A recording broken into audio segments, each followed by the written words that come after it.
ओम नमो भगवते महासुदर्शनाय नमः। जानते हैं कामिका एकादशी के बारे में। कामिका एकादशी हर साल श्रावण मास की कृष्ण पक्ष की एकादशी तिथि को कामिक एकादशी का व्रत रखा जाता है। बता दें कि साल में कुल 24 एकादशी पड़ती हैं। अगर किसी वर्ष अधिक मास पड़ता है तो यह बढ़कर 26 हो जाती हैं। कृष्ण और शुक्ल पक्ष में पड़ने वाली हर एक दशी का अपना अपना महत्व है। ऐसे ही सावन की इस एकादशी का विशेष महत्व है। इस दिन भगवान विष्णु की विधिवत पूजा करने के साथ साथ व्रत रखने से व्यक्ति को हर तरह के पापों से मुक्ति मिल जाती है। ये जानते हैं कामिका एकादशी व्रत कब रखा जाएगा और इसकी शुभ मुहूर्त तथा धार्मिक महत्व। कामिका एकादशी व्रत श्रावण मास की कृष्ण पक्ष की एकादशी तिथि का आरंभ 30 जुलाई को दोपहर 4:44 से शुरू होगी। श्रावण मास की कृष्ण पक्ष की एकादशी तिथि समाप्ता 31 जुलाई को दोपहर 3:55 में कामिका एकादशी 2024 तिथि 31 जुलाई 2024 बुधवार को है। अब कामिका एकादशी का पारण का समय है 1 अगस्त को सुबह 5:40 से 8:22 तक रहेगा। हिंदू धर्म में कामिका एकादशी का विशेष महत्व है। इस दिन भगवान विष्णु के साथ साथ शिव जी की पूजा करने का विशेष महत्व है। ये देवशनि एकादशी के बाद पहली एकादशी है जिसमें भगवान विष्णु योग निद्रा में होते हैं। सावन मास में इस एकादशी के पढ़ने से इसका फल कई गुना अधिक बढ़ जाता है। कामिका एकादशी के दिन भगवान विष्णु की पूजा करने के साथ स्नान दान करने से व्यक्ति को हर पाप परेशानी से मुक्ति मिल जाती है और अंततः फल की प्राप्ति होती है। इसके साथ ही माना जाता है कि जो व्यक्ति कामिका एकादशी का व्रत करता है उसको नीच योनि में जन्म लेना नहीं पड़ता। अब हम आप सभी को कामिका एकादशी का महत्व बताते हैं।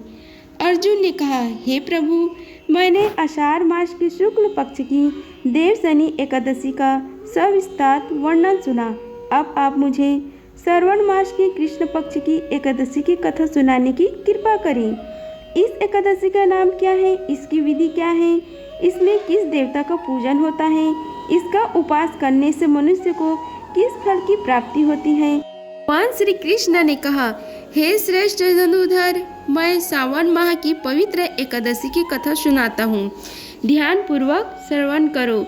एक बार इस एकादशी के पावन कथा को भीष्म पितामह ने लोकहित के लिए नारद जी से कहा था। एक समय नारद जी ने कहा, हे पितामह, आज मेरी श्रवण कृष्ण के पक्ष की एकादशी की कथा सुनने की इच्छा है, अतः आप इस एकादशी की व्रत कथा का विधान सहित सुनाइए। नारद जी की इच्छा को सुन पितामह भीष्म ने कहा, हे नारद जी, आपने बहुत ही सुंदर प्रस्ताव किया है। अब आप बहुत ध्यानपूर्वक इसे श्रवण कीजिए। श्रावण माह की कृष्ण पक्ष की एकादशी का नाम कामिका एकादशी है। इस एकादशी की कथा सुनने मात्र से ही वाजपेय यज्ञ की फल की प्राप्ति होती है। कामिका एकादशी के उपवास में शंख चक्र गदाधारी भगवान श्री विष्णु का पूजन होता है। जो मनुष्य इस एकादशी को धूप दीप नैवेद्य आदि से भगवान विष्णु की पूजा करते हैं उन्हें गंगा स्नान के फल से भी उत्तम फल की प्राप्ति होती है।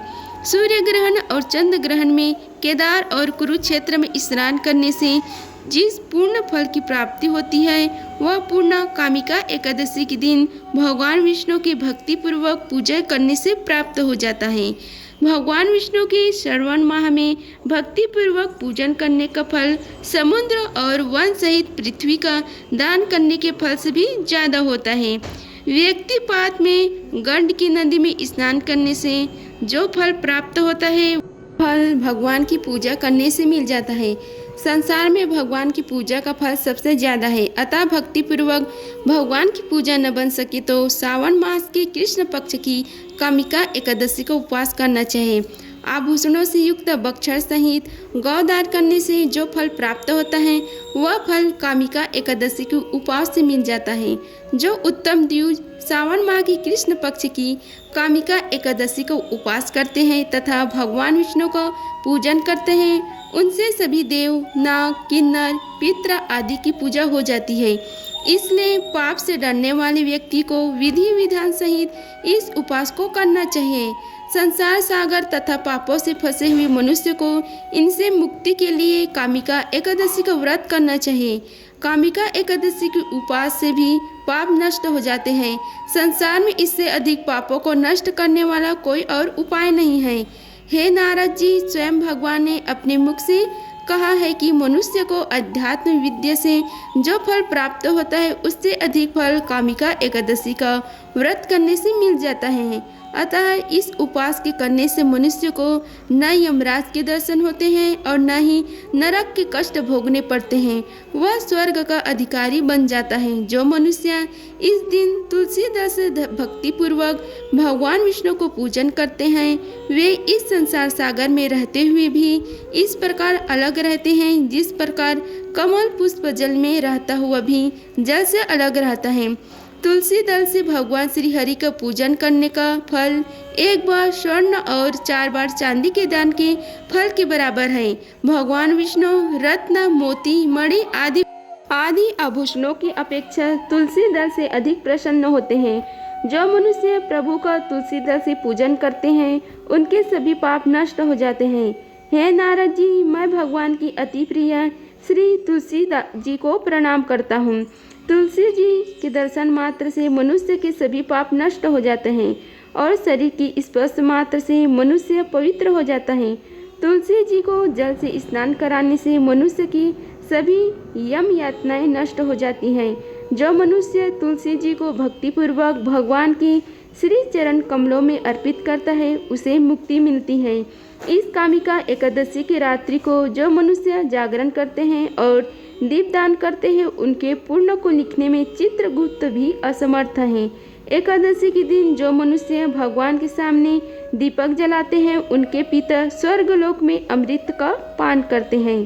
भगवान के सामने जो मनुष्य घी या तिल के तेल का दीपक जलाते हैं उनको सूर्यलोक में भी सहस्त्रों दीपक का प्रकाश मिलता है। अब हम आप सभी को कामिका एकादशी व्रत का कथा का रसपान कराते हैं। आइए रसपान कीजिए कथा का। एक गांव में एक वीर क्षत्रिय रहता था।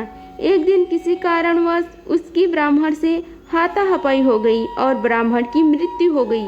अपने हाथों मारे गए ब्राह्मण की क्रिया उस क्षत्रिय ने करनी चाहिए, परंतु पंडितों ने उसे क्रिया में शामिल होने से मना कर दिया।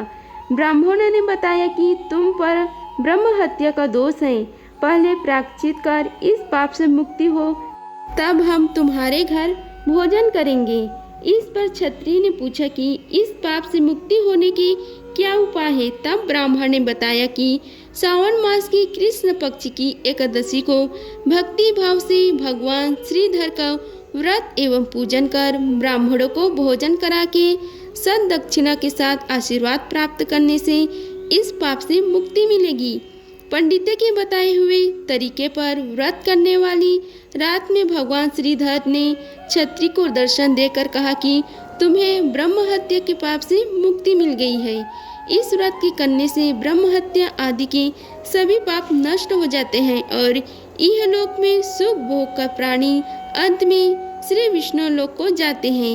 इस कामिका एकादशी के महात्मा के श्रवण व पठन से मनुष्य को स्वर्ग लोक को प्राप्त करते हैं।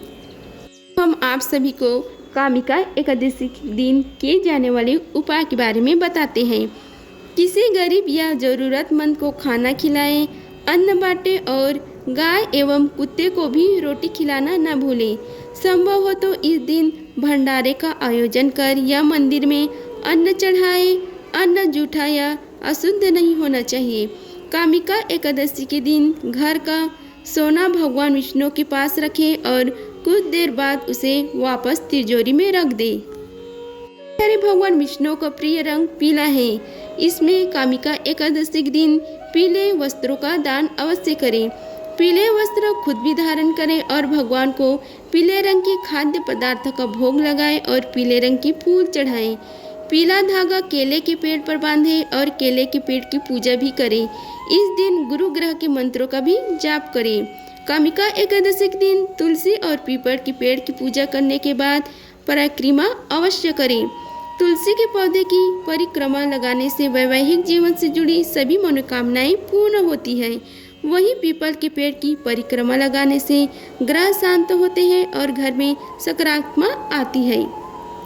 जो व्यक्ति कामिका एकादशी का व्रत करता है उसे भगवान का आशीर्वाद प्राप्त होता है और वह भ्रूण हत्या या ब्रह्म हत्या जैसे जघन्य पाप से भी मुक्ति हो जाता है। जो व्यक्ति भगवान श्री विष्णु के चरण कमलों में जलते हुए दीप अर्पित करता है उसके पूर्वज ही नहीं बल्कि उसके पूर्वज भी स्वर्ग में जाते हैं और वह दिव्य अमृत का रसपान करते हैं। एकादशी के दिन भगवान श्री हरि विष्णु की विधि पूर्वक पूजा करने के साथ विष्णु सहस्त्रनाम स्तोत्र का पाठ करना चाहिए। इस स्तोत्र का पाठ करने से घर में सुख समृद्धि और धन संपदा आदि है। इसके साथ ही कुंडली में गुरु बृहस्पति की स्थिति मजबूत होती है। कामिका एकादशी के दिन तुलसी के पौधे की पूजा करने से विशेष फल प्राप्त होता है। एकादशी के दिन तुलसी के पौधे के सामने घी का दीपक जलाएं। इसके साथ ही ओम नमो भगवते नारायण नमः मंत्र का जाप करें।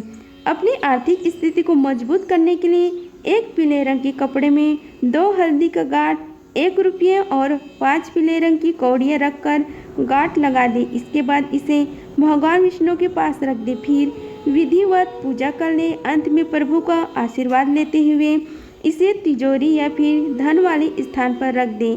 अगर आप चाहते हैं कि अपने करियर में तरक्की हो तो एक पीपल के पत्ते लें और उसमें पीला चंदन या फिर हल्दी से स्वास्तिक का चिन्ह बनाएं और इसे भगवान विष्णु को चढ़ाते हुए ओम नमो भगवते नारायणाय नमः मंत्र को बोलें। इसके साथ ही पीले रंग की मिठाई भी अर्पित करें। कामिका एकादशी के दिन श्री हरि विष्णु की चालीसा का पाठ करें। इसके साथ ही गरीब और ज़रूरतमंद लोगों को अनाज, वस्त्र, पैसा आदि दें। इस उपाय को करने से जीवन में कष्ट जो होता है वो दूर हो जाता है। घर में सुख समृद्धि, शांति और समृद्धि लाने के लिए कामिका एकादशी के दिन भगवान विष्णु के साथ माँ लक्ष्मी की पूजा अर्चना करें। इससे लाभ मिलेगा। अगर आप सभी को हमारी वीडियो पसंद आई होगी तो वीडियो को लाइक कीजिए, चैनल को सब्सक्राइब कीजिए और कमेंट बॉक्स में ओम नमो भगवते वासुदेवाय लिखिए। धन्यवाद। मिलते हैं अगले वीडियो में। तब तक के लिए जय श्री राधे रानी।